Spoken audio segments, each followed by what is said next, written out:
The sun was sinking low over the rugged New Mexico horizon, splashing the sky with shades of amber and violet. I stood on my porch, a cracked mug of iced tea in hand, watching my goat, Betsy, lazily chew on a strip of yellow caution tape she'd swiped from somewhere. My name's Sam Thompson, former sheriff, now rancher and self-proclaimed hermit.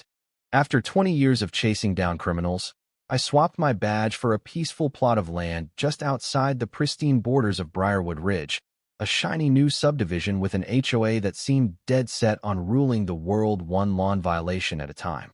I figured my little ranch, just beyond their jurisdiction, would keep me out of their nonsense. I was wrong. It all began with Carla Green, the queen bee of Briarwood Ridge's HOA. She wasn't just your average meddling neighbor. She was a force of nature, wielding her clipboard like a scepter, her orders booming loud enough to wake the dead. Carla was an explosion of pastel colors, yoga pants, and rhinestone sandals, her platinum hair immovable in a helmet-like shape. From the moment I moved in, she didn't like me much, mostly because Betsy loved to give her prized chickens the evil eye, and my rooster Hank crowed at the crack of dawn every morning. I ignored her complaints until one cold morning when a notice arrived in my mailbox. It was a formal complaint accusing me of unlicensed livestock and, my favorite, excessive tranquility. I laughed so hard I almost spilled my coffee and then tacked the notice to the barn wall next to a rusty horseshoe. Carla's little power trip didn't bother Mimi. Land was mine, not hers. But then things took a strange turn.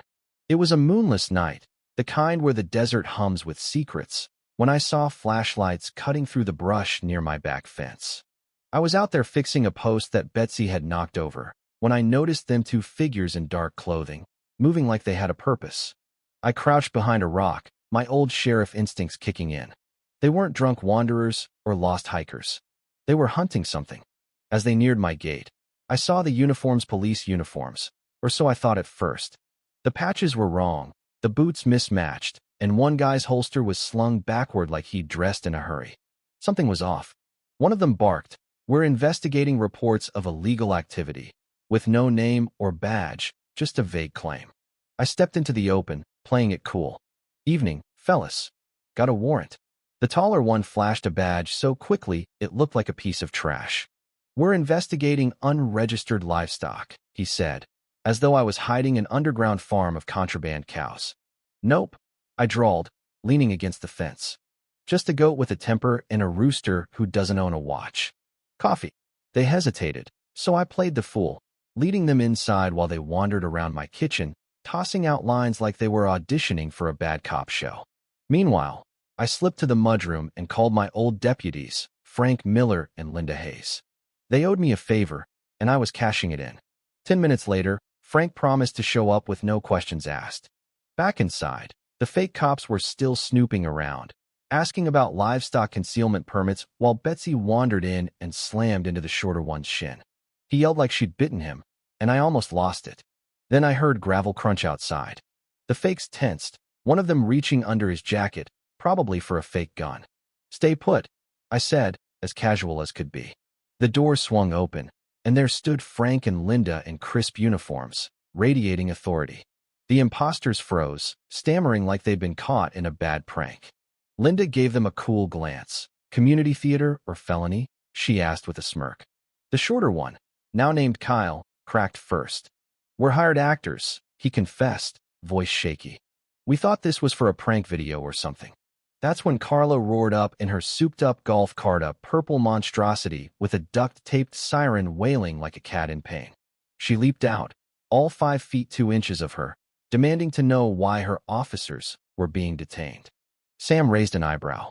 "What department?" he asked dryly. "It's a support force," Carla snapped, as though it were the FBI. Linda couldn't hold it in anymore and burst out laughing. Carla turned to me, jabbing a perfectly manicured finger at me. "You're harboring rogue livestock. That goat's been terrorizing me for weeks." I glanced over at Betsy, who was lazily chewing on their fake warrant. "She's just profiling you, Carla. It's a tough gig." Kyle broke down completely, sobbing and dropping his fake badge like it was cursed. "I didn't know this was illegal," he wailed. "I'm done with improv." Sam and Linda took their statements and gave Carla a serious warning about unauthorized security operations. But Carla wasn't finished. She tried to play it off as a safety drill gone wrong, but Sam slapped her with a ticket for illegal security operations and turned to walk away as she teetered on the edge of a meltdown. I leaned back on the porch, tea in hand, as Betsy chewed on their latest flyer. I knew it was far from over. The next morning felt almost normal. Hank crowed, Betsy raided the feed shed, and I brewed coffee, chuckling over the absurdity of the night. I figured Carla might slink away humbled. Fat chance. By noon, Frank called with a twist. Something weird had come up from the actor interviews. He sent me a screenshot from Kyle's phone. It was an email titled Operation Boundary Sweep. It was Carla's plan to stage the entire operation, fake the cops, and even ordered them to trespass on my land to seize proof of livestock violations. I couldn't believe it. That afternoon, Carla rolled up my driveway again, clipboard and thick folder in hand, parking 3 feet from my gate. "Mr. Thompson," she bellowed, "I'm issuing you an HOA citation for illegal fencing and unpermitted shelters." Betsy snorted behind me. "She's just profiling you, Carla." I handed the folder back to her. "My land's not HOA turf. No power here. Keep trespassing, and I'll file a real complaint." She stormed off, tires spitting gravel. The next week, I got a call from Frank. It turned out Carla had been using the HOA's funds to pay for fake cop gear, landscaping, and even tactical supplies. She'd also been gathering reports on her neighbors, even filing false complaints about my farm. It was time to take action. We compiled everything into a file and took it to Tom, a quiet accountant who served on the HOA board. By the next meeting, things were about to get interesting. The board meeting was packed. Tom had leaked Carla's file, and neighbors were buzzing. When the meeting finally started, I walked in, binder in hand, just as Carla, dressed in her purple suit, gave me a look of pure venom. I slammed the binder on the table, and with that, all her secrets were out. Fake cops, unauthorized funds, a vendetta against me, all of it laid bare. The room erupted in disbelief, laughter, and even applause. The board members voted to suspend her, and that was the end of her reign. A week later, Briarwood Ridge was calm. No more drones, no more fake cops. And as for Carla, her grip on the neighborhood had crumbled. I raised my mug, toasting to a quiet victory. Betsy chewed on a flyer, blissfully unaware, as I enjoyed the peace at last.